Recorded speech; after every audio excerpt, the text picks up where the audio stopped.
నమస్తే, welcome to Janmabhoomi media. Telangana Telugu తమ్ముళ్ళ గలం. ఈరోజు తెలుగుదేశం పార్టీ సీనియర్ నాయకులు హాలియా పట్టణ శాఖ అధ్యక్షులు వేముల రామస్వామి గారి దగ్గర ఉన్న మనం వారిని అడిగి పార్టీ యొక్క కార్యక్రమాలు, భవిష్యత్ కార్యాచరణ, అదేవిధంగా దేశవ్యాప్తంగా రాష్ట్ర వ్యాప్తంగా జరుగుతున్నటువంటి రాజకీయ పరిణామాల మీద అన్నగారి యొక్క సలహాలు, సూచనలను మనము తీసుకునేటటువంటి ప్రయత్నం చేద్దాం. అన్నా నమస్తే. అన్న నమస్కారం తమ్ముడు. అన్నగారు, ముందుగా మొన్న జరిగినటువంటి ఆంధ్రప్రదేశ్ ఎలక్షన్లలో తెలుగుదేశం పార్టీకి అఖండమైనటువంటి విజయము అక్కడి ప్రజలు అందించారు. ఈ విజయాన్ని ఒక తెలుగుదేశం పార్టీ కార్యకర్తగా మీరు ఏ విధంగా చూస్తారన్న? 2019లో చంద్రబాబు గారు ఓడిపోవడం వల్ల, జగన్మోహన్ రెడ్డి గెలవడం వల్ల చంద్రబాబు గారు విలువేందో ప్రజలకు అర్థమైంది. జగన్మోహన్ రెడ్డి వచ్చిన కాడి నుంచి ఒక సైకో పరిపాలన అందించుండు. ప్రజల్ని జాగ్రత్తగా చూసుకోలేదు. పోలవరం ప్రాజెక్టు గాని, అమరావతి గాని ఇవి పూర్తి చేయలేదు. ఇవన్నీ చేయకుండా అరాచకం సృష్టించుండు జగన్మోహన్ రెడ్డి. కాబట్టి ప్రజలకి ఒక రాక్షసుడి కంటే ఒక రాముడే, ఒక చంద్రుడు లాంటి చల్లనైన వ్యక్తి నారా చంద్రబాబు గారి పరిపాలన చాలా గొప్పదని ప్రజలు విజయాన్ని ఇచ్చింది. ప్రజలు గెలిచిరు. ప్రజా విజయం, బాబు గారి విజయం, ప్రజా విజయం అంతే.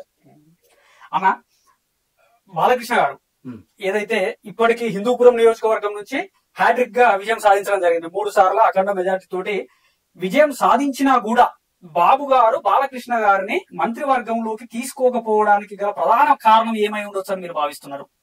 బాలకృష్ణ గారికి తనకి రాజకీయం కంటే ఇండస్ట్రీలో ఎక్కువ పవర్ ఉంది, ఎక్కువ క్రేజ్ ఉంది. అవును. కాబట్టి బాలకృష్ణ గారు ఇప్పుడు మంత్రి అయిన అనుకోండి, ఆయన మంత్రి గారు అయితే ఇండస్ట్రీని వదిలేసినట్టే. ఇక సినిమాలు ఆయన్ని తీసేది ఉండదు. ఇక సినిమాలకు దూరంగా ఉండాలి ఆయన మంత్రి పదవి ఇస్తే. కాబట్టి దీనివల్ల అభిమానుల వల్ల బాలకృష్ణ వాయిస్ తగ్గొద్దు, బాలకృష్ణ సినిమాలు తగ్గొద్దు. బాలకృష్ణకి ఇంకా వయసు ఉంది కాబట్టి బాలకృష్ణ ఇంకా సినిమాలు తీసి యువతని సంతోషపరిచే సన్నివేశంలో ఉంటాడు బాలకృష్ణ. కాబట్టి ఓ పక్క నియోజకవర్గం ప్రజల్ని, ఇంకో పక్క తెలుగు అభిమానాలని కాపాడుకోవడం కోసమే బాలకృష్ణ గారికి మంత్రి పదవి ఇవ్వలేదు. బాలకృష్ణ గారు కూడా మంత్రి పదవి అన్న, ఇప్పుడు బాబు గారి మీద ఒక అపవాదం ఉన్నది. ఏంటంటే చంద్రబాబు నాయుడు అధికారంలో ఉంటే కరువు కాటకాలు తాండవిస్తాయి, కాలం అనేది కాదు అనేటువంటి ఒక అపవాదు బాబు గారి మీద ఉన్నది. ఆ అంశం మీద మీ అభిప్రాయం ఏందన్న? అసలు అలా అన్నవాడు ఎదవ అన్న. ఎందుకంటే ఆల్రెడీ ఇదివరకు చంద్రబాబు గారు 9 సంవత్సరాలు పరిపాలించినప్పుడు కూడా 7 సంవత్సరాలు కరువు వచ్చింది, 2 సంవత్సరాలు వర్షాలు పడ్డాయి. మరి ఆ 2 సంవత్సరాలు కూడా వర్షాలు పడకూడదు కదా, కరువు ఉండాలి కదా. ఇంకోటి, చంద్రబాబు గారు అధికారం లేక 5 ఏళ్లు, ఈ 5 ఏళ్లలో 2 సంవత్సరాలు ఆల్రెడీ ఇక్కడ టిఆర్ఎస్ గానీ, అక్కడ జగన్మోహన్ రెడ్డి గానీ ఇద్దరు అధికారంలో ఉన్నారు. అధికారంలో ఉన్నప్పుడు 2 సంవత్సరాలు కరువు వచ్చింది, 2 సంవత్సరాలు కరువు వచ్చింది. మరి దాని గురించి అంటే ఇప్పుడు జనాలలో ఏంటంటే బాబు గారు ఎక్కువ జనాలు ఉంటారు కాబట్టి బాబు వస్తే కాలం కాదు, బాబు వస్తే కాలం కాదు అనేది మాత్రమే జనాల్లో ఉండిపోయింది తప్ప ఈ 2 సంవత్సరాలు ఏం జరిగింది, 2 సంవత్సరాలు వైఎస్ఆర్సీపీ ఉన్నటువంటి 5 ఏళ్లలో 2 ఏళ్ళు కాలం కాలేదు అనేటువంటి టాక్ బయటికి రాదు. ఏంటంటే బాబు వచ్చిందంటే కాలం కాదు అనేది మాత్రం జనాల్లో బాగా వినిపించేటువంటి స్వరం. ఇప్పుడు ఇక్కడ ఉన్న దొర కేసీఆర్ గాని, తెలంగాణలో ఉన్న కేసీఆర్ గాని, జగన్మోహన్ రెడ్డి గాని వాళ్ళు చేసిన పనులు ఏం లేవు అన్న. వాళ్ళు చేసిన పనులు ఏమి లేవు కాబట్టి ఈ చంద్రబాబు గారి మీద ఉన్న మైనస్ పాయింట్లు కొన్ని ఉంటాయి కాబట్టి అవి చెప్తారు. మైనస్ పాయింట్లు అవి మైనస్ కావు.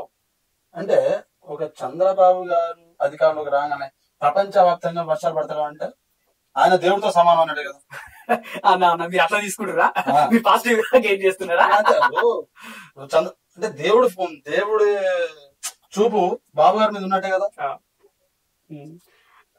అన్నగారు, మొన్న జరిగినటువంటి ఆంధ్రప్రదేశ్ ఎలక్షన్లలో కొన్ని ప్రాంతాల్లో ఉదాహరణ తీసుకున్నట్లయితే మాచర్ల, గురజాల, గుడివాడ, ఇంకొన్ని ప్రాంతాల్లో ఏదో ప్రజాస్వామ్యాన్ని కూనీ చేస్తూ ఏదైతే ఎలక్షన్ కమిషన్ నిబంధనలకు విరుద్ధంగా అక్కడ ఎన్నికలు జరిగినాయి, దాని మీద ఒక భారతీయ పౌరునిగా ప్రజాస్వామ్య విలువలను, రాజ్యాంగబద్ధంగా జరగాల్సినటువంటి ఎన్నికలను అక్రమంగా, అవినీతి పరంగా, దౌర్జన్యంగా జరిగింది కదా, మీ అభిప్రాయం చెప్పండి. ఇప్పుడు మాచర్ల నియోజకవర్గంలో పిన్నెల రామకృష్ణారెడ్డి ఉన్నాడు. అన్నా ఆయన చేసిన అరాచకాలు ఇప్పుడు ఆయన 4 సార్లు మొన్నటి వరకు ఉన్నది 4 సార్లు ఎమ్మెల్యేగా గెలిచిండు అన్నా. అంత ముందు టీడీపీ ఉంది, ఇప్పుడు టీడీపీ ఉంది. ప్రజెంట్ ఇప్పుడు 24 లో టీడీపీ వచ్చింది. టీడీపీ. కానీ ఈ 20 ఏళ్ళు మాచర్ల నియోజకవర్గంలో ఎలాంటి సామాన్యమైన కార్యకర్త కూడా చాలా ఇబ్బంది పడ్డారు, సామాన్యమైన ప్రజలు చాలా ఇబ్బంది పడ్డారు. అంతెందుకు తమ్ముడు, ఇప్పుడు ఒక వ్యక్తి ఇక్కడి నుంచి వెళ్లి మాచర్లలో మెయిన్ రోడ్ అమ్మటి ఒక హాస్పిటల్ కట్టుకున్నారు ఎస్టీ వాళ్ళు.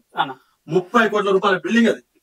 అలాంటి 30 కోట్ల రూపాయల బిల్డింగ్ ని పిన్నెల రామకృష్ణారెడ్డి 30,000 ఇచ్చి దాన్ని రిజిస్ట్రేషన్ చేసుకున్నాడు. ఓన్లీ 30,000 రూపాయలు. ఓన్లీ 30,000 ఇచ్చి రిజిస్ట్రేషన్ చేసుకున్నాడు. 30 కోట్ల బిల్డింగ్. 30 కోట్ల బిల్డింగ్. మరి అక్కడ అధికార యంత్రాంగం ఏం చేస్తున్నట్టు? ప్రజాపాలన అంటాడు, పాలన ఎక్కడ పోయింది? అంత దౌర్భాగ్యంగా దౌర్జన్యంగా చేస్తున్నప్పుడు మరి అదే కదా, ఆయన అంత దౌర్భాగ్యంగా చేస్తున్నాడు కాబట్టి ఆయన ఢీ కొట్టే వ్యక్తి జూలకంటి బ్రహ్మారెడ్డి గారు వచ్చింది.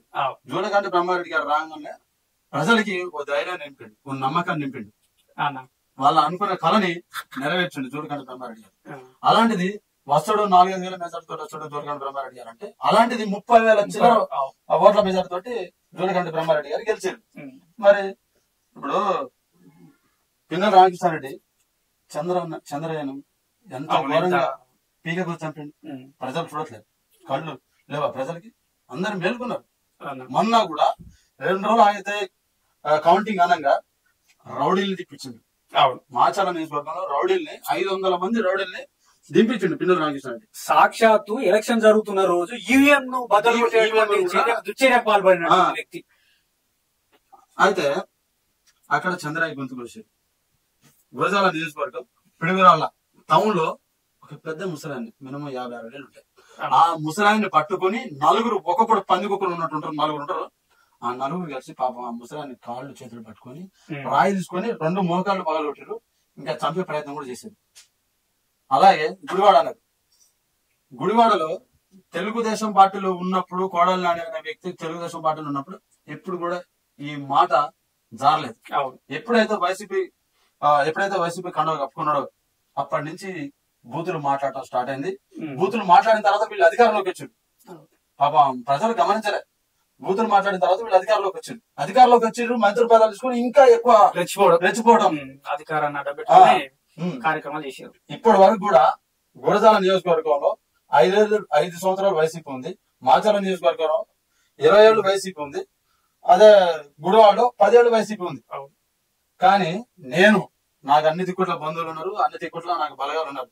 నేను అంత ఆశామాసి ఏం చెప్తా, నేను చూసిన రిజల్ట్ చెప్తాను. మొన్న కూడా మన లోకేష్ గారు యువగాలం చేస్తున్నప్పుడు దర్శికి పోయినాం. మాచర్ల నియోజకవర్గం అక్కడికి పోతే కూడా గుంతలు, అసలు రోడ్లు అయితే చాలా దారుణంగా ఉంది, కాలంలో దారుణంగా ఉంది. అంత దారుణంగా ఉంది. వీళ్ళు అభివృద్ధి చేసిన అక్కడ అభివృద్ధి చేయకపోగా నిజాయితీ గల తెలుగుదేశం పార్టీ కార్యకర్తల మీద కర్రలు, రాళ్లు, కత్తులతో పరిపాలన పక్కన పెట్టి రౌడీగా చేస్తున్నారు. కాబట్టి ప్రజలు వీళ్ళకి సరైన గుణపాఠం చెప్పారు. అన్నా, గత 2 రోజుల నుండి చూసుకుంటే 2 తెలుగు రాష్ట్రాలతో పాటు తెలుగువారు ఉన్నటువంటి ప్రాంతాల్లో కూడా అలజడి సృష్టిస్తున్నటువంటి వార్త ఏంటంటే, విజయసాయిరెడ్డికి సంబంధించినటువంటి ఒక వార్త హల్చల్ చేస్తా ఉంది. ఏదైతే విజయసాయిరెడ్డి ఉన్నాడో ఒక అమ్మాయితో ఉన్నది అనేటువంటి వార్త ఎవరు చెప్తే కాకుండా ఆ అమ్మాయి యొక్క భర్తే ప్రత్యక్షంగా మీడియా ముందుకు వచ్చి చెప్పడం జరిగింది. ఆ అంశం మీద మీ అభిప్రాయం చెప్పండి అన్న. ఇప్పుడు విజయసాయిరెడ్డి ఏ పార్టీకి సంబంధించిన వ్యక్తి? వైఎస్ఆర్సీపీకి సంబంధించినటువంటి వ్యక్తి. అంబటి రాంబాబు వైఎస్ఆర్సీపీకి సంబంధించినటువంటి వ్యక్తి. సేమ్ రోజా, సేమ్ గోరంట్ల మాధవ్. అరే అన్నగారు, మీరు రోజా గారు ఎందుకు తీసుకొస్తున్నారన్న? ఒక మహిళను మీరు ఎట్లా తీసుకొస్తున్నారు? మహిళ కాదా? మహిళ మీరు ఎట్లా చెప్తున్నారు? ఎన్ని అడ్డమైన మాటలు మాట్లాడింది అన్న. అసలు వైజాగ్ లో పవన్ కళ్యాణ్ అభిమానులు కనపడితే ఇట్లా అన్నది. ఏ రకంగా అసలు దీనికి అర్థమైందా? అన్నదానికి అర్థమైంది అన్న, పద్ధతిగా మాట్లాడిందా? కాబట్టి ఆమె కూడా వాళ్ళతో సమానం. వీరంతా వైఎస్ఆర్సీపీకి సంబంధించినటువంటి వాళ్ళందరూ కూడా అదే రకమైనటువంటి వ్యవహారాలతోటి విజయసాయిరెడ్డికి సంబంధించిన ఒక ఆడామా, ఏది మన డిస్కోనా రికార్డింగ్ డాన్స్ చేసిన ఒక ఆమె సోషల్ మీడియా ముందుకు వచ్చి బాబు గారిని, బాబు గారు కాదు వంగనప్పుడు అనిత గారు కూడా తిట్టింది. అంటే నీ పార్టీ సంప్రదాయం ఎక్కడుంది? ఇప్పుడు వైసీపీ పార్టీకి సంప్రదాయం ఎక్కడుంది? విజయసాయిరెడ్డి అదే పని చేసే ముసలాడు ఇప్పుడు మొత్తం నెత్తి మొత్తం నడిచినా కూడా సిగ్గురు అగప. విజయసాయి రెడ్డి అదే పనిచేస్తే, అమ్మడి రాంబాబు అదే పనిచేస్తే, అవంతి శ్రీనివాస్ అదే పనిచేస్తే, గోరంట్ల మాధవ్ అదే పనిచేస్తే, ఆఖరి కనపడి కూడా కోడాలని కూడా అదే పని చేస్తుండే. వీళ్ళు ఏ పార్టీ సంబంధించిన వాళ్ళు? వైసీపీ సంబంధించిన. మరి వైసీపీ సంబంధించిన వాళ్ళు రౌడీజం చేస్తారు, ఇది కూడా చేస్తారు. ఇప్పుడు వైసీపీలో ఎంతమంది మంచి పేరు సంపాదించారు చూపించండి ఒకసారి. అంటే ఇప్పుడు మీ ఉద్దేశంలో వైఎస్ఆర్సీపీ అంటే సకల కళా పోషకులు ఉన్నారు. అభివృద్ధి పక్కన పెట్టడం, ఆడవాళ్ళని అది చేయడం. నెక్స్ట్ క్వశ్చన్ అన్న, ఆ క్వశ్చన్ లెంత్ అవుతుంది.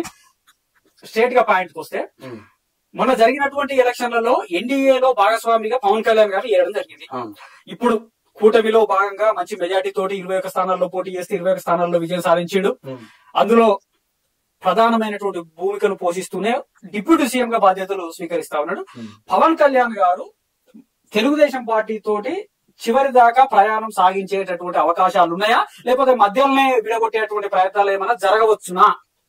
పవన్ కళ్యాణ్ గారు ఎవరి మాట వినకుంటే చివరి వరకు, అంటే 10 సంవత్సరాల వరకు మన కూటమితోటే ఉంటాడు. ఒకవేళ పవన్ కళ్యాణ్ గారు మంది మాటని పక్కకు పోతే ఇబ్బంది పడతాడు. ఇంకోటి సరే, ఇంకో విషయం, రాముడికి నమ్మిన బంటు ఎవరు? హనుమంతుడు. చంద్రబాబు గారు నమ్మిన బంటు పవన్ కళ్యాణ్ గారు. పవన్ కళ్యాణ్ గారి పేరులో ఏముంది? పవన్ సుతుడు అంటే హనుమంతుడు. ఆయన కూడా హనుమంతుడే. మీరు హనుమంతుడు భక్తుడై మీరు పవన్ కళ్యాణ్ ని హనుమంతుడు చేసేసారా? నిజాయితీ గల దేవుడు, నిజాయితీ గల పార్టీ, నిజాయితీ గల కార్యకర్త. సూపర్ రైమింగ్ అన్న. నెక్స్ట్ అన్న, బాబు గారు గతంలో కేంద్ర ప్రభుత్వంలో క్రియాశీలకంగా వ్యవహరించి చట్టం తిప్పిండనేటువంటి వార్తలను చాలా మంది ఇప్పుడున్నటువంటి మన జనరేషన్ నాయకులు తెలియదు. కానీ బాబు గారు అదృష్టం అనాలన్నా, తెలుగుదేశం పార్టీ కార్యకర్తల కష్టించిన ఫలం అనాలన్నా తెలియదు. కానీ మళ్ళీ ఇప్పుడు జరిగినటువంటి ఎలక్షన్ లో కూడా అదే తీర్పు రావడం జరిగింది. మొన్న జరిగినటువంటి పార్లమెంట్ ఎలక్షన్ లో బీజేపీకి అనుకున్నన్ని సీట్లు రాక, కూటమికి ఇక్కడ ఏపీలో మంచి సీట్లు సాధించడం, మళ్ళీ బాబు గారు గతంలో మాదిరిగానే కేంద్ర ప్రభుత్వంలో క్రియాశీలకంగా వ్యవహరించడం అనేది ఎట్లా చూస్తారు? చంద్రబాబు గారిని మొదటి నుంచి గౌరవించుకుంటూ వచ్చారు. అయితే ఈ పోయిన 5 ఏళ్లలో జగన్మోహన్ రెడ్డి గెలిచినప్పుడు, అసలు జగన్మోహన్ రెడ్డి గెలిచినప్పుడు సైకో అది వచ్చింది కదా, కరోనా వైరస్ వచ్చింది కదా.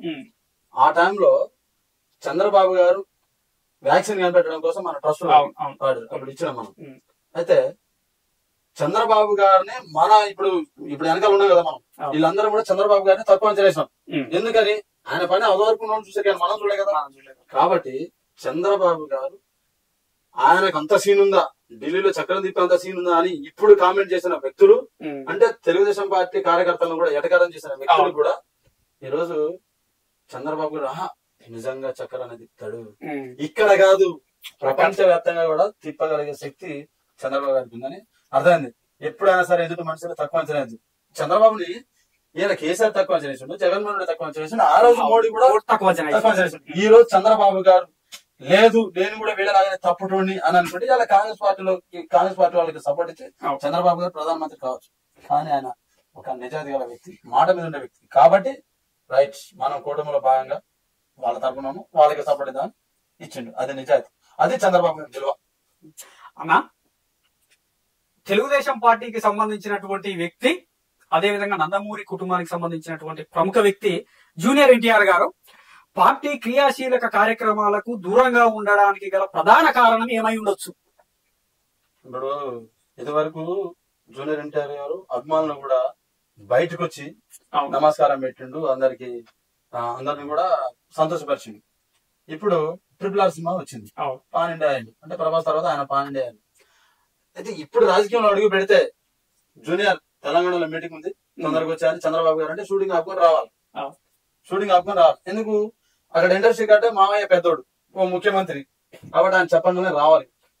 కాబట్టి ఏదో గొడవ ఉన్నట్టుగా అనేసి ఆయన రావట్లేదు. కానీ ఏదో రోజున ఖచ్చితంగా వస్తాడు. ఇప్పుడైతే ఆయన రాడు. ఆయనకి ఇప్పుడు వయసు అంతా 38 37 ఉంది. కానీ ఇంకొక 20 సంవత్సరాల తర్వాత వస్తాడు. ఇంకో 20 సంవత్సరాల తర్వాత ఖచ్చితంగా మీటింగ్లు కాటుకొస్తాడు. కాబట్టి అప్పటి వరకు ఆయనకి భవిష్యత్తు ఉంది కదా. అన్నా, బాబు గారి యొక్క అనుభవాన్ని దృష్టిలో పెట్టుకుని, బాబు గారు అంటేనే ఒక గుడ్ అడ్మినిస్ట్రేటర్, పరిపాలనా దక్షుడు అనేటువంటి పేరున్నది.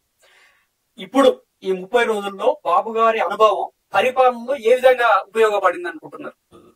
బాబు గారు గెలిచిన 30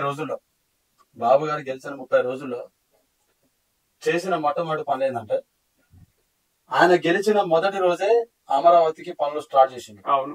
తర్వాత పోలవరం స్టార్ట్ చేసిండు. తర్వాత మెగా డిఎస్సీ మొదటి సంతకం. ముసలోళ్ళకి అంత ముందు నెల 3,000, నేను అధికారంలోకి వచ్చినందుకు ఇంకో 1,000 రూపాయలు కలిపి 4,000, మొత్తం 7,000 పింఛన్ ఇచ్చిండు. వైసీపీ పార్టీ కార్యాలయాలు ఉన్నాయి కదా, వాళ్ళ అవి కూడా అంటే అక్రమంగా కట్టుకున్న బిల్డింగ్లు కూడా కూలగొట్టడం జరిగింది. ఆయన చేసిన మంచి పనులు ఇవి. అంటే వైఎస్ఆర్సీపీ కార్యాలయాలను కూలగొట్టడం అనేది మీరు సమర్థిస్తున్నారా? ఖచ్చితంగా సమర్థిస్తాం. జగన్మోహన్ రెడ్డి మాట అంటే మాకు మర్యాద. జగన్మోహన్ రెడ్డి మాట అంటే ఎలా అంటే, అక్రమంగా కట్టిన బిల్డింగ్ ను కూల్చివేయాలి అని చెప్పనేసి జగన్మోహన్ రెడ్డి ప్రజల కోసం కట్టించిన ప్రజావేదికని జగన్మోహన్ రెడ్డి కూలగొట్టాడు. నువ్వు ప్రజల కోసం కట్టిన ప్రజావేదికని కూలగొట్టిన అంటే, మరి నీ కోసం కట్టుకున్న పార్టీ కార్యాలయాల్లో అక్రమంగా కట్టినా కాబట్టి వాటిని కూలగొట్టడం మంచిదే కదా. మంచి పాయింట్ వెతుకొచ్చారన్న మీరు. అన్నగారు, మొన్న హైదరాబాద్ పర్యటనకు, తెలంగాణ పర్యటనకు వచ్చినటువంటి చంద్రబాబు నాయుడు గారి పర్యటనతోటి తెలంగాణ తెలుగు తమ్ములలో జోషి ఏమన్నా వచ్చిందా? చంద్రబాబు గారు తెలంగాణలో ఎప్పుడైతే తెలుగుదేశం పార్టీ పోటీలో లేదు అని ఎప్పుడైతే అన్నారో అప్పుడే జోషి వచ్చింది. ఎందుకు వచ్చిందంటే, కేసీఆర్ చంద్రబాబుకి రిటర్న్ గిఫ్ట్ ఇస్తా అన్నాడు కదా. మరి కేసీఆర్ కూడా మనం డబల్ రిటర్న్ గిఫ్ట్ ఇవ్వాలంటే మనం పోటీ చెప్పడం మంచిది కదా. కాబట్టి అప్పుడే జోష్ వచ్చింది. అప్పుడు కొంచెం జోష్ వస్తే చంద్రబాబు గారు ఆంధ్రప్రదేశ్ లో గెలిచిన తర్వాత ఫుల్ జోష్ వచ్చింది. కేసీఆర్ కి రిటర్న్ గిఫ్ట్ ఇచ్చినాం, ఇప్పుడు ఇంకా ఫుల్ జోష్ వచ్చింది. చంద్రబాబు గారు అక్కడ గెలకుండానే ఇక్కడ జోష్ వచ్చింది. ఎందుకంటే కేసీఆర్ ఓటమికి మనం కంకణం కట్టుకున్నాం, కేసీఆర్ ఓడిపోయింది. చాలా సంతోషమైన విషయం. కాబట్టి అప్పుడే జోష్ వచ్చింది.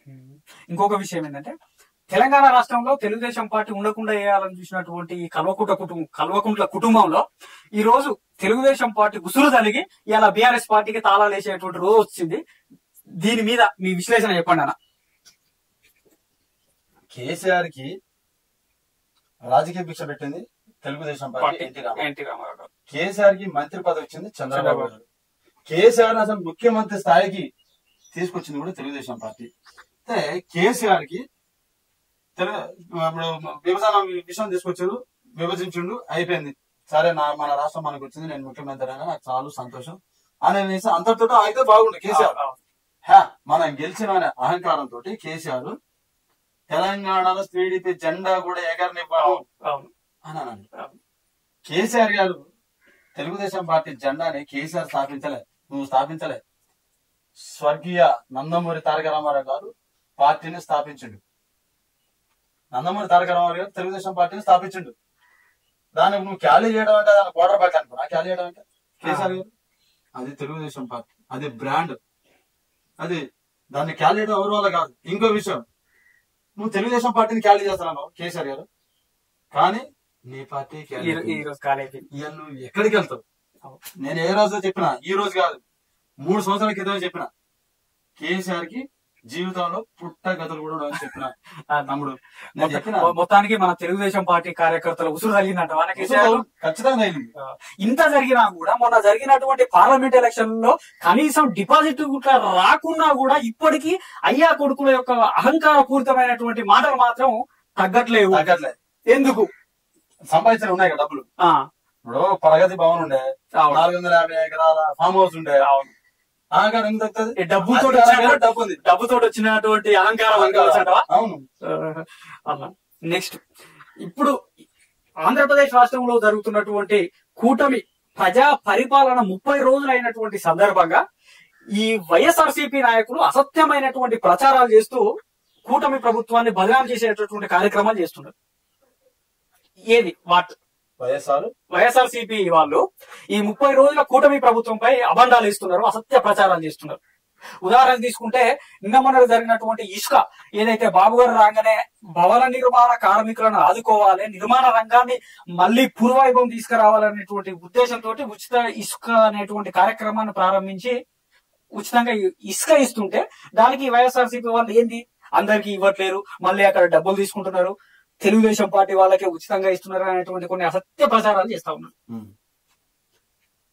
చంద్రబాబు గారు గెలిచినప్పుడు లేదా జగన్మోహన్ రెడ్డి గెలిచినప్పుడు, అంతకుముందు చంద్రబాబు గారు ఉన్నప్పుడు అధికారంలో ఉన్నప్పుడు ఇసుక ఫ్రీగా ఇచ్చేసి తర్వాత జగన్మోహన్ రెడ్డి పార్టీ వచ్చింది.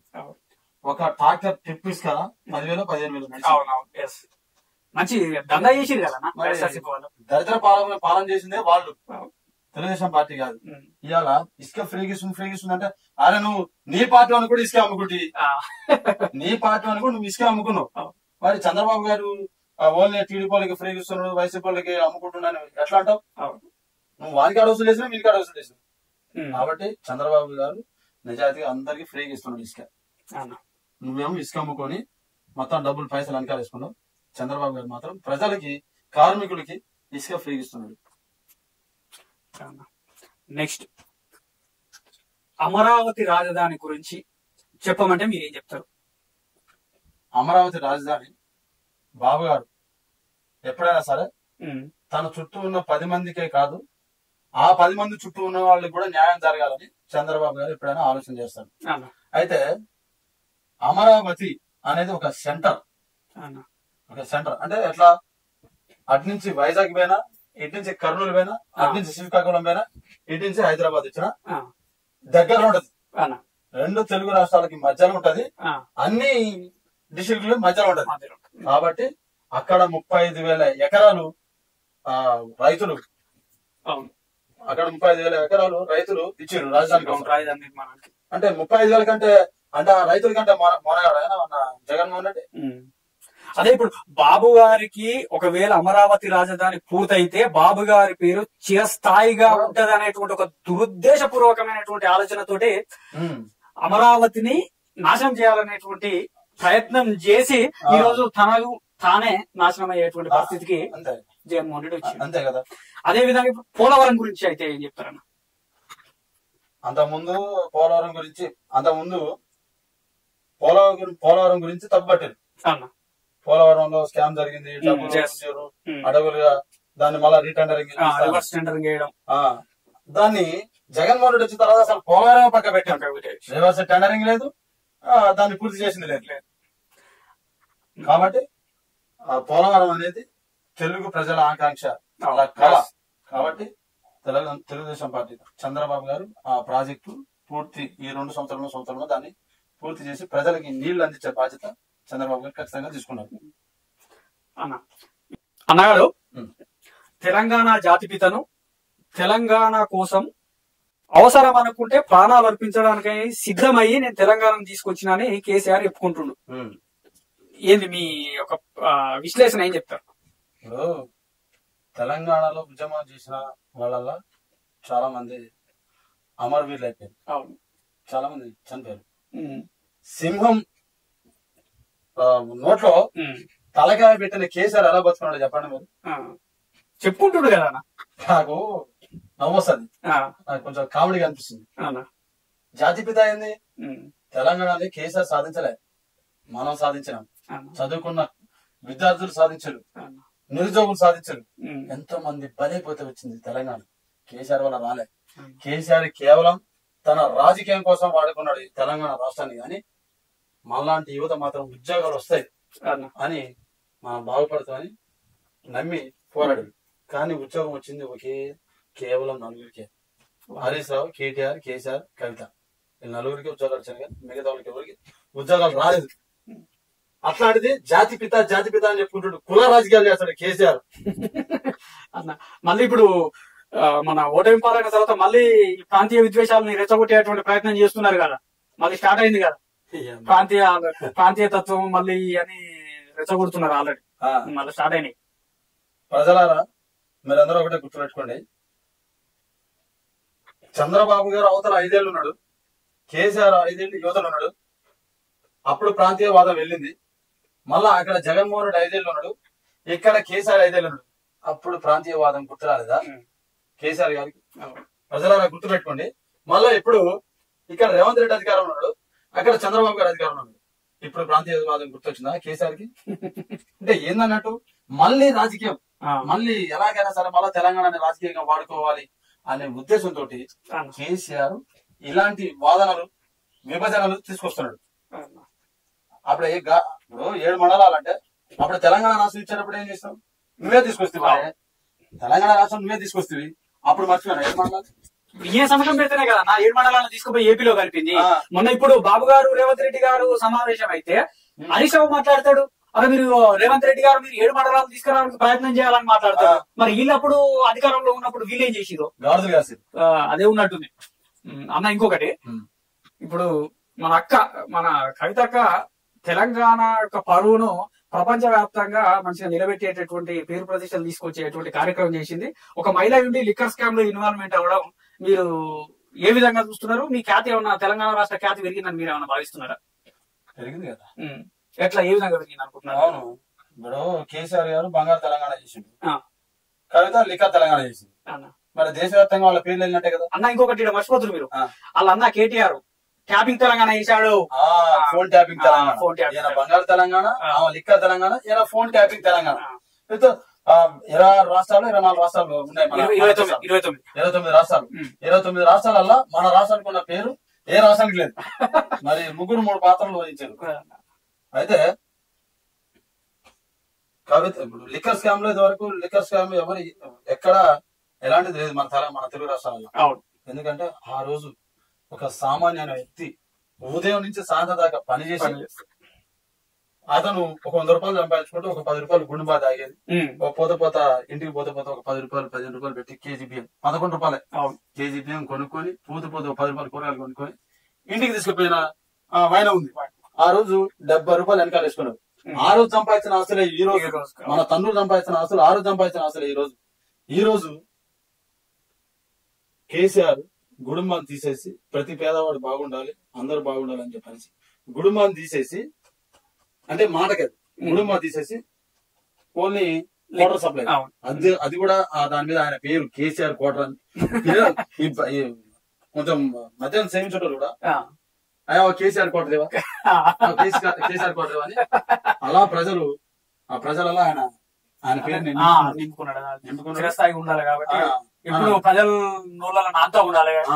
అలా ఒక కూలి వ్యక్తి ఒక క్వార్టర్ తాగాలంటే 200 రూపాయలు, ఉదయం 200, సాయంత్రం 200. ఎగ్జాంపుల్ నాగడికే పనికి వస్తాడు. నాగడికి పనికి వచ్చాడు, ఉదయం ఒక క్వార్టర్ వేస్తున్నాడు, సాయంత్రం ఒక క్వార్టర్ వేస్తాడు. ఇంటికి ఏం తీసుకుపోతాడు? కూర కానీ 2 కిలోలు కొనాలంటే 100 రూపాయలు. 1 కిలో టమాటా మాడదాకా 80 ఉంది, ఇప్పుడు 60 ఉంది.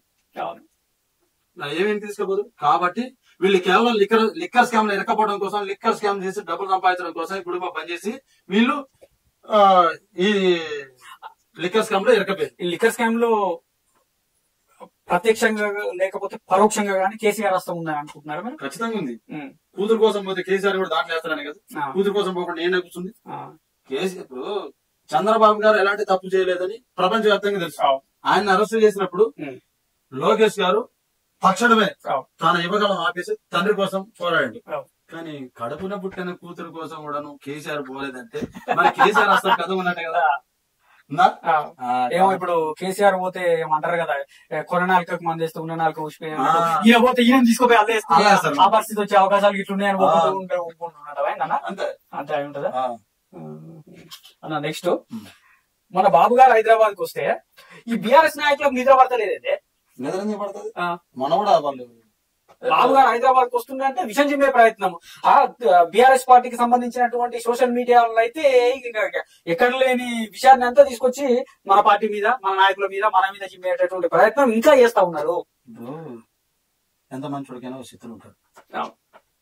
చంద్రబాబు గారు ఎంతో శక్తివంతుడు, ఎంతో మంచోడు, ఎంతో మంచి పరిపాలన. ఇలా చంద్రబాబు గారు ఎన్టీఆర్ ట్రస్ట్ వచ్చినా, హైదరాబాద్కి వచ్చినా వాళ్ళకి ఎందుకు ఉండట్లేదంటే మేము తప్పులు చేసినాం, మమ్మల్ని ఎడపక్కలు లేపిస్తాడు, మరి తెలుగుదేశం పార్టీ నుంచి మనం కొంతమంది ఎమ్మెల్యేలు తీసుకుని మళ్ళా మనల్ని తీసుకుపోతారేమో అనే ఉరికి పుట్టింది వాళ్ళకి. అది ఏంది, హైదరాబాద్ ని ప్రపంచ పటంలో పెట్టిండు. నువ్వు ఆ బిల్డింగ్ చూడాలా, ఏం చూడాలన్నా కూడా యూకే పోవాల్సిన అవసరం లేదు, అమెరికా పోవాల్సిన అవసరం లేదు. డైరెక్ట్ హైటెక్ సిటీ పెద్ద బిల్డింగ్ 50 అంతస్తులు 70 అంతస్తులు బిల్డింగ్లు కనపడతాయి. అన్న ఇప్పుడు మీరు ఒక మాట అన్నారు కదా, హైదరాబాద్ ని డెవలప్ చేసినామని. ఈ విషయంలో మన తెలంగాణ తెలుగుదేశం పార్టీ పూర్తి స్థాయిలో విఫలమైంది అనేటువంటి దానికి మీరు అంగీకరిస్తారన్నా? ఎప్పుడు కూడా చంద్రబాబు గారు చేసిన గొప్పలు చెప్పుకోలేదు. ఇప్పుడు తెలంగాణ రాష్ట్రం ఏర్పడిన తర్వాత ఇంత పెద్ద తెలంగాణ ఉద్యమము తర్వాత జరిగినటువంటి పరిణామాలు మన పార్టీకి ఏర్పడినటువంటి పరిస్థితుల దృష్ట్యా మన తెలంగాణ తెలుగుదేశం పార్టీ ఇక్కడ ఉన్నటువంటి నాయకత్వం గాని ఇంక్లూడింగ్ మనతో పాటు మన ప్రజల్లోకి తీసుకుపోవడంలో విఫలం అయ్యామనుకుంటున్నారా? విఫలమేమి కాలే. కార్యకర్తలు అలాగే ఉన్నారు, ఒక నాయకుడి కోసం ఎదురు చూస్తున్నారు. అయితే చంద్రబాబు గారు తెలంగాణ వైపు చూస్తలేరు అని కొంతమంది బాధపడ్డారు. కానీ చంద్రబాబు గారు ఒక రోజు స్టేజ్ మీద చెప్పిండు, ఏమని, ఆంధ్రప్రదేశ్ ఇప్పుడు అనాథ రాష్ట్రంగా మిగిలిపోయింది, అక్కడ రాజధాని లేదు, కంపెనీలు లేవు, ప్రజలు ఇబ్బంది పడతారు, కాబట్టి నేను అక్కడ ఉండి పనిచేస్తున్నా, ఏదో రోజు తెలంగాణలో తెలుగుదేశం పార్టీ తీసుకొచ్చే బాధ్యత నేను ఖచ్చితంగా తీసుకుంటా అని చెప్పని చంద్రబాబు గారు. అయితే ఇక్కడ ఎప్పుడైతే నాయకత్వాన్ని కోల్పోయినో అప్పుడు ఇక్కడ ఉన్న నాయకులు కూడా వాళ్ళ వ్యాపారాలు చూసుకున్నారు, కార్యకర్తలు పట్టించుకోలేదు. కానీ మనందరం వెనకబడ్డాం. నాయకులు మాత్రం ఇన్ఛార్జికి వచ్చిన వాళ్ళు, ఎమ్మెల్యేకి వచ్చిన వాళ్ళు మాత్రం వాళ్ళు వెళ్ళిపోయారు. వాళ్ళు పోతూ 100 మంది మన పార్టీ కార్యకర్తలు తీసుకెళ్ళి వాళ్ళు కూడా స్వయంగా నాతో ఫోన్ చేసి మాట్లాడారు, నేనేమి కేసీఆర్ లాగా జగన్మోహన్ లాగా నేను మంచి పరిపాలన అందించానని నేను చెప్పుకో, నా గురించి 10 మంది చెప్తేనే నేను చెప్తాను. కాబట్టి వాళ్ళందరూ కూడా అన్నా మేము పార్టీ మారాను, ప్రశాంతంగా లేకపోతున్నాను, ప్రశాంతంగా ఉండట్లేదన్నా, కానీ బాబు గారు ఎప్పుడైతే తెలంగాణలో ఫోకస్ పెడితే అప్పుడు తెలుగుదేశం పార్టీలో జాయిన్ కావాలన్నానని చాలా మంది నాతో మాట్లాడారు. ఎగ్జాంపుల్ ఇందాక కూడా ఒక వ్యక్తి నాతో మాట్లాడండి, ఖచ్చితంగా పార్టీకి రావడానికి నేను సిద్ధంగా చెప్పింది అన్న. ఇప్పుడు ఉన్నటువంటి తెలంగాణ రాష్ట్ర ముఖ్యమంత్రి రేవంత్ రెడ్డి గారిని ఉద్దేశించి కేసీఆర్ చాలా సార్లు చంద్రబాబు నాయుడు అసొంటి ధీరునే నేను కాదని వ్యతిరేకించి ఎదురు వచ్చిన నేను నువ్వెంత అసలు అనేటువంటి విధంగా మాట్లాడితే ఇక్కడ ఇచ్చినటువంటి తెలంగాణ ప్రజల తీర్పుతోటి ఉల్టా మారింది. రేవంత్ రెడ్డి గారు సీఎం గా ఉండడం, ఇప్పుడు ఉన్నటువంటి సిచ్యువేషన్ లో బీఆర్ఎస్ పార్టీకి ప్రతిపక్ష హోదా ఉంటదా ఉండదా అనేటువంటి పరిస్థితి వచ్చింది. గెలిచినటువంటి ఎమ్మెల్యేలను కాపాడుకునేటువంటి పరిస్థితిలో లేదు బీఆర్ఎస్ పార్టీ. ఇప్పుడు చంద్రబాబు నాయుడు కేసీఆర్ కాదు, మనం కూడా తెలియచ్చు. ఎందుకని ఆయన మంచి వ్యక్తి, ఆయన చంప కొడితే ఇంకో చంప చూపించే టైప్ చంద్రబాబు. కేసీఆర్ చంద్రబాబు నాయుడిని ఎదిరించిందంటే చంద్రబాబు నాయుడు మంచోడు కాబట్టి ఎదిరించిండు. మరి ఎందుకు వైఎస్ రాజశేఖర్ ఉన్నప్పుడు వైఎస్ రాజశేఖర్ రెడ్డి ఎందుకు ఎదిరియలేదు? వైఎస్ రాజశేఖర్ వైఎస్ రాజశేఖర్ చనిపోయింది 2వ తారీఖు, కానీ నువ్వు 4వ తారీఖు 5వ తారీఖు నుంచో ఉద్యమం మొదలు పెట్టావు. మరి వైఎస్ రాజశేఖర్ రెడ్డి ఎందుకు ఎదిరించలేకపోయారు? ఆయనకు ఎదురు తిరిగితే సంపుతాడు కాబట్టి, ఈయనకు ఎదురు తిరిగితే సంపడు కాబట్టి, ఆయన చేతులు కట్టుకొని సమాధానం ఇస్తాడు కాబట్టి నువ్వు చంద్రబాబు నాయుడికి ఎదురు తిరిగావు. కాబట్టి అది నీ ధైర్యం కాదు కేసీఆర్, అది చంద్రబాబు గారి వీక్నెస్, అది నీ ధైర్యం కాదు.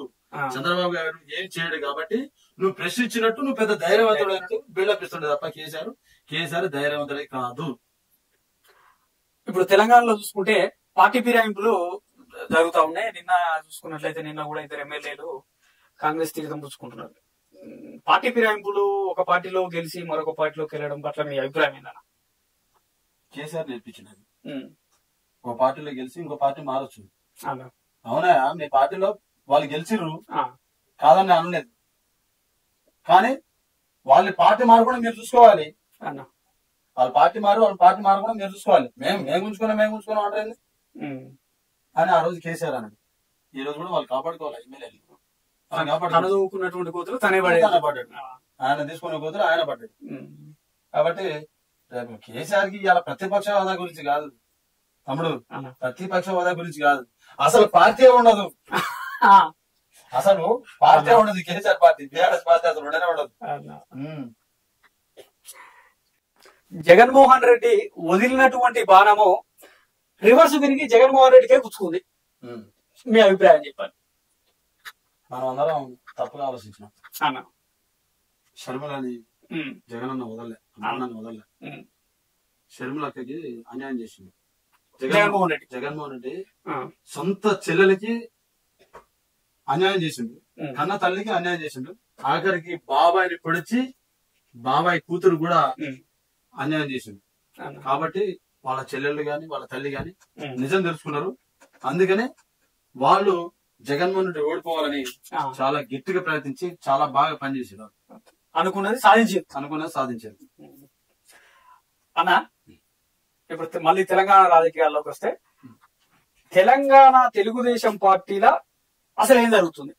మొన్న బాబు గారు వచ్చిన తర్వాత గాని, లేకపోతే ఇప్పుడు రాబోతున్నటువంటి స్థానిక సంస్థల ఎన్నికల్లో గాని, లేకపోతే పార్టీ గురించి అంతర్గతంగా ఏం జరుగుతుంది? మీకు ఏమైనా ఐడియా ఉందా? తెలంగాణలో తెలుగుదేశం పార్టీ కార్యకర్తలు అందరూ కూడా మాకు మంచి నాయకుడిని తీసుకొస్తాడు, మాకు మంచి నాయకుడిని తీసుకొస్తాడు, మాకు మంచి నాయకుడిని తీసుకొస్తాడని తెలంగాణ తెలుగుదేశం పార్టీ కార్యకర్తలు ఎదురు చూస్తా ఉన్నారు. కానీ చంద్రబాబు గారు ఒక నమ్మకమైన వ్యక్తి కోసం ఆయన ఎదురు చూస్తున్నాడు. కేసీఆర్ మన కాసం జ్ఞానసరి కూడా ఉంటాడు, పార్టీని నడిపిస్తాడు, ఏదో రకంగా నడిపిస్తాడు అనే నమ్మకంతో కాసం జ్ఞానసరికి ఇచ్చిండు. ఆయన కాడ ఆల్రెడీ 100 కోట్లు ఉన్నాయి. ఆయన కూడా సరే ఏ రానికి ఎందుకు అమ్ముడుపోతాడు, అమ్ముడుపోడు కదా, అలాంటి వ్యక్తికి ఇస్తే పార్టీ బాగుంటుందని కాసం జ్ఞానసరికి ఇస్తే ఆయన అమ్ముడు పరిస్థితికి వచ్చింది, అమ్ముడు పోయిండు. మళ్ళీ అలాంటి వ్యక్తి కోసం కాకుండా పార్టీ కోసం, పార్టీ కార్యకర్తల కోసం, ప్రాణం ఇచ్చే నాయకుడి కోసం చంద్రబాబు గారు ఎదురు చూస్తున్నారు. అన్నా, ఇప్పుడు ఆంధ్రప్రదేశ్ లో తెలుగుదేశం పార్టీ అధికారంలోకి వచ్చింది కాబట్టి ఇక్కడ తెలంగాణ తెలుగుదేశం పార్టీలో ఎవరికైనా రాజ్యసభకు పంపించేటటువంటి అవకాశాలు ఉన్నాయా? ఉన్నాయి అన్నా, ఉన్నాయి. ఆయన ఎవరంటే, నేను ఎప్పుడు కూడా అంటే అరవింద్ కుమార్ గౌడ్ గారితో నేను ఎప్పుడు ఫోటో దిగలేదు, కలవాలనే సమయం కూడా రాలేదు. ఎందుకంటే మరి మన ఏందో ఆయన తర్వాత ఆయన మన తెలిసిన మన ఏందో ఆయన తర్వాత రాజ్యసభకి పోయే వ్యక్తి అరవింద్ కుమార్ గౌడ్ గారు. తెలంగాణ నుంచి రాజ్యసభకు పోయేది అరవింద్ కుమార్ గౌడ్ గారు. నన్ను ఎవరు ప్రశ్నించినా సరే, రేపు ఎన్టీఆర్ ట్రస్ట్ కి పోయినప్పుడు నువ్వు ఎట్లా చెప్తావు అని మనలో ఎవరైనా ప్రశ్నించారనుకో దానికి నేను ఆన్సర్ ఇస్తాను ఖచ్చితంగా. ఈ రోజు చెప్పండి, నేను ఎన్టీఆర్ ట్రస్ట్ కి పోయినప్పుడు ఎవరైనా నాకు కౌంటర్ ఇస్తే నేను ఖచ్చితంగా అలా కౌంటర్ ఇస్తాను. ఇంత మటుకు నేను అరవింద్ కుమార్ గౌడ్ గారిని కలవలేదు, ఆయనకి నాకు ఎలాంటి పరిచయం కూడా లేదు. కానీ ఆయనకి అంత బేస్ ఉంది, అంత వాయిస్ ఉండి కూడా వేరే పార్టీలోకి పోలేదు, దొంగ సపోర్ట్లు చేయలేదు. అన్నా సరే, మీ మళ్ళీ వ్యక్తిగత అభిప్రాయానికి వస్తే తెలంగాణ తెలుగుదేశం పార్టీ రాష్ట్ర అధ్యక్షుడిగా ఎవరు వస్తే బాగుంటుందని మీ ఆలోచన? వాళ్ళు కాకుండా నందమూరి కుటుంబం నుంచి వస్తేనే బాగుంటుంది. నందమూరి కుటుంబం అంటే మళ్ళీ ఇక్కడ ప్రాంతీయవాదం, మళ్ళీ ఇప్పుడు ప్రత్యర్థులకు మళ్ళీ ఒక అవకాశంగా మారేటువంటి అవకాశాలు ఉన్నాయని బాబు గారు అనుకుంటుండొచ్చేమో. లేదు, ఎందుకంటే తమ్ముడు ఇప్పుడు సరే, ఇప్పుడు జూనియర్ ఎన్టీఆర్ తెలంగాణలో పుట్టినాడు, బ్రాహ్మణి గారు తెలంగాణలో పుట్టినాడు, మరి సుహాసన ఎక్కడ పుట్టిన నాకు తెలియదు, ఉన్నమాట చెప్తాను నేను. ఆమె తెలంగాణ కోటలో తెలంగాణ బిడ్డ అని ఆమెను కూడా ఇక్కడ వేసి, వీళ్ళు తెలంగాణలో పుట్టినోళ్ళే. ఇక్కడ ప్రాంతీయవాదం రాదు. ఎందుకంటే ఇప్పుడు మొన్నదాకా షర్మిల గారు వచ్చింది, ఇక్కడ ఏ రకంగా వచ్చింది, నేను తెలంగాణ కోడల్ని అని వచ్చింది కదా. మరి తెలంగాణలో పుట్టినావా, తెలంగాణ బిడ్డ కదా, ఎలా తెలంగాణలో చేసుకున్నావా గానీ, ఆంధ్రలో చేసుకున్నావా గానీ, లేకపోతే ఇండియాలో ఆమె కానీ అమెరికా వాడిని పెళ్లి చేసుకుంటే వాళ్ళది అమెరికా అవుతుందా, ఇండియా అవుతుందా? అట్లనే ఆమె తెలంగాణ బిడ్డల కిందనే లెక్క. వాళ్ళు ప్రాంతీయవాదం మొదలు పెట్టేటప్పుడు కూడా కొంచెం ఆలోచించుకొని ప్రాంతీయవాదం అనేది తీసుకురావాలి. మీ అనుభవం ప్రకారం తెలంగాణ తెలుగుదేశం పార్టీకి పూర్వ వైభవం రావాలంటే ఎటువంటి కార్యాచరణతోటి ముందుకెళ్తే మళ్ళీ పూర్వ వైభవం వస్తుందని అనుకుంటున్నారు? పార్టీకి, తెలంగాణ తెలుగుదేశం పార్టీకి పూర్వ వైభవం రావాలంటే ఏ విధమైనటువంటి ప్రణాళిక? కష్టపడ్డ కార్యకర్తలను, ఆ కార్యకర్తలని కంటికి రెప్పలా చూసుకున్న నియోజకవర్గ ఇన్ఛార్జీలను ముందుకు తీసుకొచ్చి వాళ్ళని ప్రోత్సహిస్తే ఖచ్చితంగా తెలుగుదేశం పార్టీ తెలంగాణలో ఈజీగా పుంజుకుంటారు. ఎందుకంటే ఇప్పుడు కొంతమంది దొంగలు కూడా ఉన్నారు, నియోజకవర్గ ఇన్ఛార్జీలలో దొంగలు కూడా ఉన్నారు సార్. అంటే పార్టీలో పనిచేసే వాళ్ళు కాకుండా వెనకాల ఉన్న 10 మందిని తీసుకొచ్చుకొని మనకి ఒక్కొక్కరికి 200-300 ఇచ్చి ఇదంతా నా బ్యాక్గ్రౌండ్ అంటాడు. అసలు బ్యాక్గ్రౌండ్ ఏమన్నా ఉంటది, వాళ్ళకి తెలియకుండా 10 మందిని తీసుకొని పోతారు. అలాంటి లంగాలు ఉన్నారు, తెలుగుదేశం పార్టీ కార్యకర్తలు ఎవరు కూడా మిస్ అవ్వకుండా 1 గంట 2 గంటలు లేట్ అయినా కూడా వీళ్ళని తీసుకుపోవాలి అనుకునే నాయకులు కూడా ఉన్నారు. అన్న, ఇప్పుడు అంటే బాబు గారు తెలంగాణ పర్యటనకు వచ్చిన కానుండి తెలంగాణ తెలుగుదేశం పార్టీకి నామా నాగేశ్వరరావు మరియు మంత్రి మల్లారెడ్డి, మాజీ మంత్రి మల్లారెడ్డి ఇరువురు తెలుగుదేశం పార్టీలో చేరుతున్నారనేటువంటి ఊహాగానాలు వస్తున్నాయి. అది నిజమా? అది నిజమే.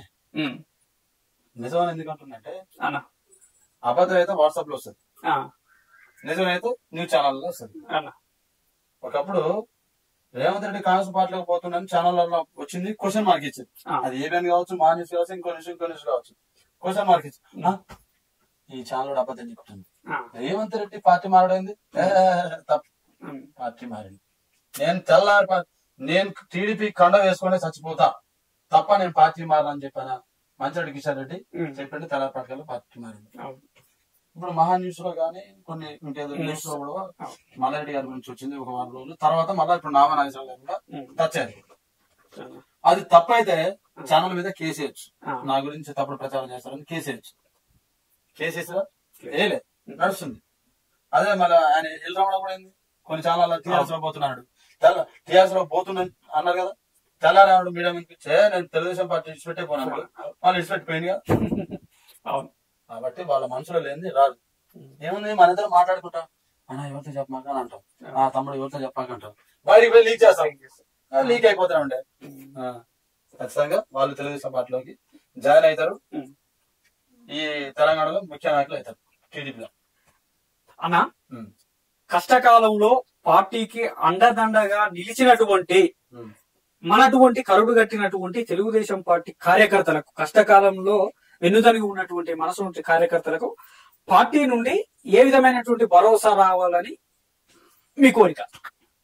ఒకటి, ప్రస్తుతం మనలాంటి కార్యకర్తలు తెలుగుదేశం పార్టీ అధికారంలోకి రావాలి అని మన కోరిక.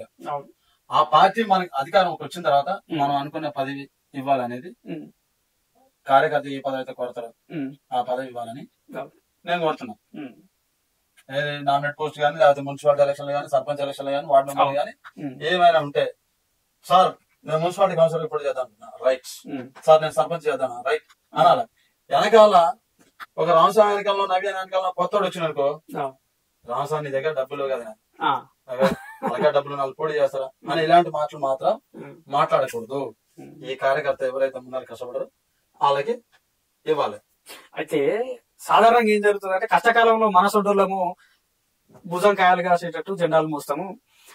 కొంత అలజడి వచ్చిన తర్వాతను, లేకపోతే ఇప్పుడు అక్కడ అధికారంలోకి వచ్చింది కాబట్టి కొత్త ముఖాలన్నీ వచ్చి ముందర కూర్చుంటే మళ్ళా మనంతా ఇంకో బెంచ్ లో కూర్చునేటటువంటి పరిస్థితి వస్తాయి. చాలా వరకు చూసాం.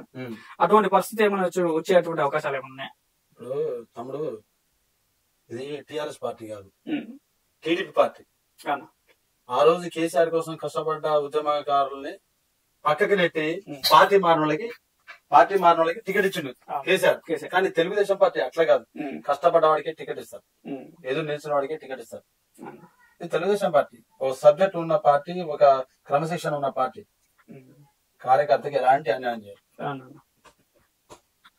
ఇప్పుడు ఒకవేళ పార్టీకి పునర్వైభవం రావాలని అంటే కొత్త చేరికలన్నీ ఉంటాయి కాబట్టి, మీ హాలియాకు సంబంధించి ఇక్కడ చేరికలు ఉండేటటువంటి అవకాశాలు ఏమైనా ఉన్నాయా? ఆ విధమైనటువంటి ప్రయత్నాలు మీరేమైనా చేసారా? ఇప్పుడు కాదు, కాసాన్ జ్ఞానేశ్వరు వచ్చినప్పుడే నేను ఆల్రెడీ కొంతమంది పెద్దలతో మాట్లాడినా. ఎగ్జాంపుల్ నేను 2-3తో మాట్లాడినా, పేర్లు తెలియదు కానీ వాళ్ళతో మాట్లాడినా. చంద్రబాబు గారు తెలుగు తమ్ముళ్ళందరూ తిరిగి వచ్చేయండి అని చెప్పనేసి అన్నాడు ఆ రోజు. సార్ వచ్చేయండి సార్, మీ అందరి మీద ఎలాంటి కోపం లేదు బాబు గారికి, తెలుగుదేశం పార్టీలోకి వచ్చేయండి సార్ అని చెప్పనేసి నేను చెప్పిన. వస్తావు రా సార్ రమ్మన్నాడు కదా అని. ఓకే రైట్, అంతవరకు బాగుంది. ఇంకో పెద్ద మనిషి అడిగిన, సరేరా అదే పెద్ద మనిషి, సరేరా పోదాం, కాకపోతే బస్సు యాత్ర ఉంది కదా, బస్సు యాత్ర సక్సెస్ అయితే పోదాం లేదా అని చెప్పనేసి అన్నాడు. అంటే సరే అక్కడ కాసిం రిజైన్ చేసేసారు. అప్పుడు ఆయన కాంగ్రెస్ పార్టీకి, మళ్ళీ ఆయన కాంగ్రెస్ పార్టీకి వెళ్ళింది. తర్వాత ఇందాక ఏమన్నారు, ఏ క్వశ్చన్ ఇచ్చినప్పుడు ఏదైనా అదే హాలియాలో పార్టీ మారటానికి ఈజీగా 40 నుంచి 50 మంది క్లియర్ ఉన్నారు. 40-50 మంది క్లియర్ ఉన్నారు. తెలంగాణ హాలియా మున్సిపాలిటీ నుంచి తెలుగుదేశం పార్టీకి రావడానికి 40-50 మంది ఈజీగా ఉన్నారు. ఈ 40-50 మంది కూడా అంటే రేపు తెలంగాణ రాష్ట్ర అధ్యక్షుడిని నియమించిన తర్వాత, ఎంపిక చేసిన తర్వాత మా సార్ నారాయణ నియోజకవర్గ ఇన్ఛార్జ్ మోహన్ కుమార్ గారు ఒక మీటింగ్ పెట్టి, ఆ మీటింగ్ కి రాష్ట్ర బాడీని ఇక్కడ పిలిచి వాళ్ళందరి సమక్షంలో వాళ్ళకి కండలు కప్పాలనే ఆలోచనలో అరుణ్ కుమార్ గారు ఉన్నారు.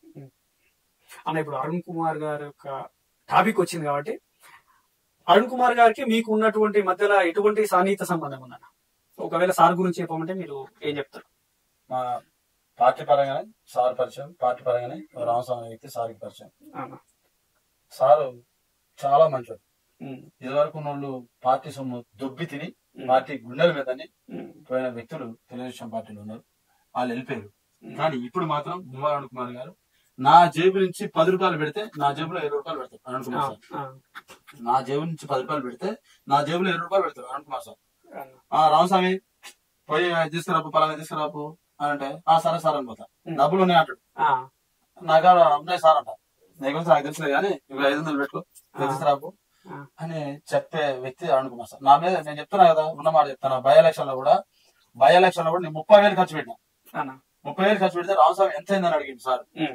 ఏం లేదు సార్, ఏమైంది, ఏం కాలేదు సార్ అన్న. ఎంత అయిందో చెప్పాను, 30,000 అయింది సార్ అన్న. ఒక్క రూపాయి కూడా తగ్గకుండా 30,000 ఇచ్చిండు. నాకు వద్దు సార్, నాకు వద్దులేండి, నాకు బాగా ఆదాయం వస్తుంది, నాకు వద్దులేండి అన్న, మరేమైనా కూలి పని చేసుకునేటోడి అని సార్. నాకు 30,000 నా డబ్బులు నాకు గొప్ప చెప్పిండు. ఇదే కాదు, నేను హాస్పిటల్లో పడ్డప్పుడు కూడా నాకు 40,000 సార్ హెల్ప్ చేసిండు. గైడెన్స్ ఇస్తాడు, రాజకీయాలు ఉండాలి, నువ్వు గడ్డ ఇట్లా పెంచుకోవద్దు, నెత్తిట పెంచుకోవద్దు, నాయకత్వంలో ఉంటున్నావు, నువ్వు మంచిగా ఒక పద్ధతిగా ఉండాలి అని చెప్పేసి చాలా కేర్ఫుల్ గా తీసుకుంటాడు. అన్న ఇక కింది స్థాయి అంటే మనం లోకల్ వచ్చిన తర్వాత మీ నాగార్జున సాగర్ నియోజకవర్గము నల్గొండ పార్లమెంట్ పరిధిలోకి వస్తుంది కాబట్టి నల్గొండ పార్లమెంట్ పరిధిలో ఏ విధమైనటువంటి రాజకీయాలు జరుగుతా ఉన్నాయి మా పార్టీలో? ఆదిలో తెలుగుదేశం పార్టీ ఉందంటే చెప్తా, నాలుగు నియోజకవర్గంలో తెలుగుదేశం పార్టీ ఉందంటే అరుణ్ కుమార్ సార్ చూసి చెప్తా. నల్గొండ జిల్లాకి అసలు అధ్యక్షుడే లేరు కదా, ఉందని నేను ఎలా చెప్పాలి? అంటే ఇప్పుడు జిల్లా కమిటీలు తొలగించేసి పార్లమెంట్ కమిటీలు పెట్టింది కదా, పార్లమెంట్ అధ్యక్షుడు లేడా? పార్లమెంట్ అధ్యక్షుడు మీకు తెలిసి ఉండాలి మీ ఏరియాలో. అంటే పార్లమెంట్ అధ్యక్షుడు లేడా నల్గొండ పార్లమెంట్? మరి ఉంటే మరి కార్యక్రమాలు చేయాలి కదా. ఉంటే అప్పుడప్పుడు సరే ట్రస్ట్ లో జెండా ఎగరడానికో, జాతీయ జెండా ఎగరడానికో, లేకపోతే పార్టీ ఆవిర్భావ దినోత్సవం రోజు, లేకపోతే తెలంగాణ రాష్ట్ర ఆవిర్భావ దినోత్సవం రోజు పిలవాలి కదా ఫోన్ చేసి. నువ్వు రోజు మెసేజ్లు పెడతా, అలాంటి మీటింగ్ ఉందని పార్టీ ఉండనే లేకపోయి పలానా రోజు పలానా మీటింగ్ ఉందని పిలవాలి కదా. మరి అవేం పెట్టకుండా రాష్ట్ర కొత్తగా తీసుకుని ఇంట్లో కూర్చుంటే అయిపోయిందా? ఇవాళ నీ పాత్ర ఏంది? ఉరిగొండ మండల పార్టీ అధ్యక్షుడు. ఇలా ఎత్తుకుండా వాళ్ళ దాకా వచ్చినాం. దేనికి వచ్చినాం? మన పార్టీని ఓ స్థాయికి తీసుకురావాలి, మన పార్టీని కాపాడాలి, మన పార్టీ ప్రజల చోవులో వేయాలి, ప్రజలకు వినపడాలని ఆలోచనతో వచ్చింది. మరి ఒక సాధారణ మండల పార్టీ అధ్యక్షుడు ఈ రకంగా కష్టపడుతుండు, ఓ టౌన్ ప్రెసిడెంట్ ఈ రకంగా కష్టపడుతుండు, ఓ నియోజకవర్గ ఇన్ఛార్జ్ మోహన్ కుమార్ అలా కష్టపడుతున్నాడు. మరి జిల్లా అధ్యక్షుడు పూజ చేస్తుందా? ఇక పార్లమెంట్ వ్యవస్థలో అందరూ అట్లే ఉన్నారు. మన పార్టీలో ఉన్నటువంటి పార్లమెంట్ అధ్యక్షుల్లో నిజాయితీగా పార్టీ కోసము కార్యకర్తల కోసం పనిచేసేటువంటి పార్లమెంట్ అధ్యక్షులు తెలంగాణ తెలుగుదేశం పార్టీలో ఏ ఒక్కరూ లేరు. ఇది ఘంటాపరంగా చెప్తున్నాము. ఆయన ఒక కార్యకర్తగా అవుతలేదు కానీ ఒక స్టేట్ ఈ సంబంధించిన వ్యక్తి అయితే ఉన్నాడు. ఎవరన్నా? జయరామ్ అన్న. అంటే పార్లమెంట్ అధ్యక్షుడు కాదు కదా జయరామ్ అన్న. పార్లమెంట్ అధ్యక్షుడు కాదు, కానీ పార్లమెంట్ అధ్యక్షుడు ఒక రాష్ట్ర స్థాయికి వెళ్ళాలంటే ఏం చేయాలి? కష్టపడాలి. మరి వీళ్ళు పార్లమెంట్ అధ్యక్షుడు కానీ కిందికి వస్తున్నారు కదా, డిమాలిజ్ అవుతున్నారు అలా. ఇప్పుడు జయరామన్న వయసాడా, మీ వయసాడా? వీళ్ళందరూ పెద్దలు, పార్లమెంట్ అధ్యక్షులు అందరూ వీళ్ళందరూ పెద్దలు. మరి జయరామన్ అంతా కష్టపడుతున్నాడు. ఆయన ఈ రోజు చంద్రబాబు గారు పక్క సీట్లో కూర్చుంటాడు, భువనేశ్వరమ్మ గారు అమ్మడి తిరుగుతాడు, లోకేష్ అన్న గారు అమ్మడి తిరుగుతాడు. మరి ఆ స్థాయి మీ అందరికి ఉందా? అన్నగారు మీ వ్యక్తిగత విషయానికి వద్దాం. చెప్పండి, మీ వ్యక్తిగత విషయాలు ఎట్లా, ఫ్యామిలీ ఎట్లా, ఏంటి, మీరు చేసేటువంటి పని ఏంది, ఏ విధంగా ఫ్యామిలీని రన్ చేస్తా ఉన్నారు, ఏంది? నేను చేసేది కాంక్రీట్ పని. నా కింద 20 మంది వర్కర్లు ఉంటారు. మీ కింద మళ్ళీ ఇంకోటి చెప్తున్నా, నేను చేసేది కాంక్రీట్ పని, కాంట్రాక్టర్ కాదు, కాంక్రీట్ పని. కొంతమందికి కాంక్రీట్ అంటే కాంట్రాక్టర్ అంటే వినబడుతుంది. నేను చేసేది కాంక్రీట్ పని. నా కింద 20 మంది వర్కర్లు ఉంటారు. నేను ఏదో చేస్తే రోజు డైలీ అయితే పని దొరకదు, సీజన్ అంటూ దొరుకుతుంది, లేకపోతే ఇక ఎన్నుకొని కూర్చోవాల్సింది. ఆర్థిక ఇబ్బందులున్నా, ఎలాంటి ఇబ్బందులున్నా వాటిని ఎదుర్కొని ఎట్లా కష్టపడి కాలం గడుపుతున్నాం. తర్వాత కుటుంబ విషయానికి వస్తే ఇది ప్రతి ఒక్కరికి ఉండేది, అది ప్రపంచం. కుటుంబం అనేది, భార్య పిల్లలు అనేది ప్రపంచం. దాన్ని కష్టాలు ఉన్నా సుఖాల్లో ఉన్నా దాన్ని నెట్టుకుంటూ పోవాలి. అది చేసే పని అయితే కాంక్రీట్ పని, నా వృత్తి. ఇప్పుడు రాజకీయంగా మీ గోల్ ఏం పెట్టుకున్నారా? మీ ఆశయం ఏమైనా ఉందా? అంటే ఒక ఎమ్మెల్యే కావాలనో, లేకపోతే ఎంపీ కావాలనో, లేదంటే ఒక సర్పంచ్, జెడ్పీటీసీ. ఇప్పుడు మీరు టౌన్ లో ఉన్నారు కాబట్టి, ఆలేరు టౌన్ కాబట్టి, ఇది హాలియా టౌన్ కాబట్టి ఒక కౌన్సిలర్, లేకపోతే మున్సిపల్ చైర్మన్, అట్లా ఆ విధమైనటువంటి ఏమైనా కోరికలు ఉన్నాయా మీకు? ఎందుకంటే పార్టీలో ఎవరు లేకున్నా కూడా కష్టకాలంలో పచ్చ జెండాను భుజాన మోస్తూ గత 10 సంవత్సరాలుగా హాలియా పట్టణంలో భుజాన మోస్తూ పనిచేస్తా ఉన్నారు. ఏంది మీ ఆశయము? ఏంది? నన్ను ఒక అన్న, తమ్ముడు నీకేం కావాలి, కాంగ్రెస్ పార్టీలో ఇక్కడ మీ ఏరియాకి రోడ్లు కావాలా, మీ ఏరియా కాలాలు కావాలా, లేకపోతే పేదవాళ్ళకి ఇల్లు కావాలా, మరి మా పార్టీలోకి రా, నేను ఆయన దగ్గర తీసుకెళ్లి ఎమ్మెల్యే గారి దగ్గర తీసుకెళ్లి కండా కప్పిస్తా రా అన్నాడు. తెలుగుదేశం పార్టీ అధికారంలోకి రావాలన్నా అన్న. సపోర్ట్ చేయకుండా వెళ్ళిపోయాడు. ఆయన పని ఆయన చూసుకుంటే ఆ పని నేను చూసుకున్నాను. నా గోల్ తెలంగాణలో ఎప్పటికైనా తెలుగుదేశం పార్టీ అధికారంలోకి రావాలి అని నా గోల్. అయితే ఎమ్మెల్యే ఎలక్షన్ వెళ్ళిపోయినాయి కదా, అసెంబ్లీ ఎలక్షన్ వెళ్ళిపోయినాయి కదా. ఇప్పుడు ముందస్తు వచ్చే ఎలక్షన్ ఏంది? హాలియా మున్సిపాలిటీ ఎలక్షన్ వస్తాయి. ఆ రోజు కూడా తెలంగాణ అంటే హాలియా మున్సిపాలిటీలో తెలుగుదేశం పార్టీ తరఫున పోటీ చేసే వ్యక్తి ఎవరు లేరు కాబట్టి ఎలాగైనా సరే హాలియా మున్సిపాలిటీలో తెలుగుదేశం పార్టీ జెండా ఎగరాలనే ఉద్దేశంతో ఎన్టీ రామారావు గారు వాయిస్ గాని, తెలుగుదేశం పార్టీ పాటలు గాని ప్రతి ఒక్క వ్యక్తి చెవులో వినపడాలి, కళ్ళలో కనపడాలనే ఉద్దేశంతో నేను మా వైఫ్ ఇద్దరం 10-11 వార్డులో పోటీ చేసిన. ఇద్దరం చేసినాం. పార్టీ జెండా కనబడటం కోసం చేస్తే ఈ రోజు అదే పార్టీ నన్ను నిలబెట్టిన వ్యక్తి రామస్వామి అని చెప్పనేసి ఆ జెండా నన్ను అందరికీ పరిచయం చేస్తుంది, నన్ను ఒక స్థాయిలో ఉంచింది. తెలుగుదేశం పార్టీలో ఉండే గుర్తింపే ఇది. తెలుగుదేశం పార్టీలో ఉండే గుర్తింపే ఇది. కాబట్టి ఈ రోజు ఆ రోజు చాలా కొంతమంది అన్నారు, రామస్వామి నువ్వు తెలుగుదేశం జెండాని హాలి నిలబెడతా లేదన్నా, తెలుగుదేశం పార్టీనే నన్ను నిలబెట్టింది అని నేను చెప్పిన. నా గోల్ నేను మున్సిపాలిటీ కౌన్సిలర్ కావాలి, హాలియా చైర్మన్ కావాలి, వచ్చే అసెంబ్లీ ఎలక్షన్ల కల్లా మా ఆడు కుమార్ గారు ఎమ్మెల్యే కావాలి. ఇది నా గోల్. ఇప్పుడు మీరు అనుకున్న చివరగా మీరు ఒక తెలుగుదేశం పార్టీ కార్యకర్తగా, ఒక పట్టణ పార్టీ అధ్యక్షుడిగా మీ పై నాయకత్వానికి ఏమైనా సూచనలు సలహాలు ఇచ్చేటువంటి అవకాశం ఉన్నదా? మీ కింద ఉన్నటువంటి కార్యకర్తలకు భరోసా ఇచ్చేటువంటి ప్రయత్నం ఏమైనా చేస్తారు? తెలంగాణలో ప్రస్తుతానికి అన్నం పెట్టిన తల్లిని కాదని, కన్న తల్లిని కాదని, ఇది పిన తల్లిని నమ్ముకొని పార్టీ మారి కొంతమంది నాయకులు, ఇంకొంతమంది నాయకులు కన్న తల్లి అయినా అన్నం పెట్టిన తల్లి అయినా మాకు తెలుగుదేశం పార్టీ అని ఉన్న నాయకులకి కార్యకర్తలకి నమస్కారం. కార్యకర్తలు మొన్నటి దాకా ధైర్యంగా ఉన్నారు, ఇప్పుడు కూడా ధైర్యంగా ఉన్నారు. కార్యకర్తలకి నేను ఇచ్చే భరోసా ఏంటంటే ఎక్కడున్నా సరే, ఇప్పుడు మల్కాజ్గిరి నుంచి కానీ, మేడ్చల్ నుంచి కానీ, భువనగిరి నుంచి కానీ, నేర్జల్ నుంచి కానీ, కోదా నుంచి కానీ, హైదరాబాద్ నుంచి కానీ నాకు ఫోన్ చేస్తే అన్నా నమస్తే అన్నా అని నన్ను సలహాలు అడగటం జరుగుతుంది. వాళ్ళందరూ నన్ను ఎందుకు అడుగుతారంటే నేను మంచి సలహా ఇస్తాను కాబట్టి నన్ను అడుగుతారు. వాళ్ళందరూ వెనకాల కూడా రామస్వామి ఎక్కుతారు. సామాన్యమైన కార్యకర్త గానీ, ఆలే టౌనే గానీ, కానీ ఎక్కడెక్కడ నుంచో ఫోన్ చేస్తారు. ఎందుకంటే మన దగ్గర సబ్జెక్ట్ ఉంది, మన ధైర్యంగా పోరాడగలుగుతాం, ఎదిరించగలుగుతాం. అక్కడ ఇక్కడ ఉన్న వాళ్ళ కోసం కూడా నేను పోరాడతాను. అదే భువనగిరిలో పలానా నవీన్ కుమార్ ఉన్నాడు, కష్టపడ్డాడు పార్టీ కోసం, ఎందుకు ఇరానా, దేనికి అని చెప్పని అడిగే శక్తి నా కాడుంది. నేను అడుగుతా, కార్యకర్తలందరూ కూడా నేను తోడుకుంటా. వాసాన్ని నేను గల్లీ లీడర్నే కానీ అందరి కోసం పోరాడతా. ఇక లీడర్లకి ఏంటంటే దయచేసి పార్టీ కోసం కష్టపడ్డ వాళ్ళకి కాకుండా ఏరే వాళ్ళకి మాత్రం మీరు ఎలాంటి ప్రాధాన్యత ఇవ్వద్దు. ఫస్ట్ ఇప్పటి వరకు కూడా కష్టపడ్డ కార్యకర్తలకే ప్రాధాన్యత ఇవ్వండి అని నేను నాయకుల్ని కోరుకుంటున్నా. ఏముంది, ఇది వరకు తొందరపడిపోయారు కొంతమంది నాయకులు. ఇలా చంద్రశేఖర్ రెడ్డి గారు కావచ్చు, నాగ జనార్దన్ రెడ్డి కావచ్చు, ఇంకొక ఆయన ఉన్నాడు ఆయన కావచ్చు, ఇంకొంతమంది వ్యక్తులు కావచ్చు, అయిపోయింది పార్టీ పని అయిపోయింది అని పార్టీ మారి ఇవాళ తెలుగుదేశం పార్టీ తెలంగాణలో అధికారంలోకి రాబోతుంది. అవసరం మీరు పార్టీకి వస్తే టికెట్ తీసుకుంటారా? ఎలా తీసుకుంటారు? కాబట్టి మిగతా వాళ్ళు కూడా తప్పు చేయరు. ఇప్పటివరకు ఇంకో విషయం, ఇప్పటివరకు తెలుగుదేశం పార్టీలో కొనసాగే ప్రతి ఒక్కరు కూడా పైసలు ఆశించలే. పార్టీ అధికారంలోకి రావాలని కార్యకర్తలు కష్టపడ్డారు. ఇది ఎవరు ఎక్కిరించినా, ఎవరు ఎటకారం చేసినా రైట్ మా పార్టీ తెలుగుదేశం పార్టీ అని చెప్పనేసి ఉన్న వ్యక్తులు ఉన్నారు.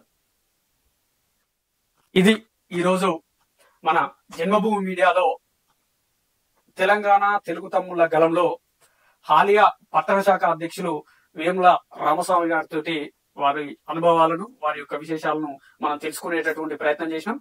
అన్న, మీకు జన్మభూమి మీడియా తరపున మీ అమూల్యమైనటువంటి సమయాన్ని కేటాయించి మాకు మీ అనుభవాలన్నీ పంచుకున్నందుకు మీకు ధన్యవాదాలు తెలియజేసుకుంటా ఉన్నా. రేపు మరొక్క కరుడుగట్టిన తెలుగుదేశం పార్టీ కార్యకర్తతోటి మళ్ళీ మీ ముందుంటా. నేను మీ జన్మభూమి నవీన్ కుమార్. నమస్తే.